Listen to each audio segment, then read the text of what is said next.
घर में कौन है? कोई नहीं है, सिर्फ बाबा है। क्या हुआ? अगर नहीं है तो ये कोट किसका है? ज़ैनब, ये सब तुमने कैसे होने दिया? तुम्हें क्या हो गया? खैरियत इतनी सुबह सुबह कैसे है? लेकिन तुम्हें अंदाजा है कि क्या वक्त हो रहा है अभी? मैंने कहा भी था लेकिन इन्होंने सुना ही नहीं। बस चलो तुम्हारे बाबा के पास जाना है, यही कहती रही। शायद तुम्हारे साथ कोई मेहमान है, बाद में कभी आ जाएंगे।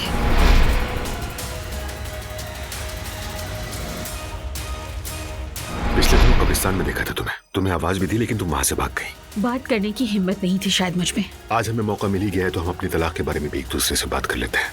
उमर रुक जाओ, बच्चा सामने बैठा है। मैं तलाक लेना नहीं चाहती। तुम जैसे चाहो अपनी जिंदगी गुजार लो, मैं बर्दाश्त कर लूंगी।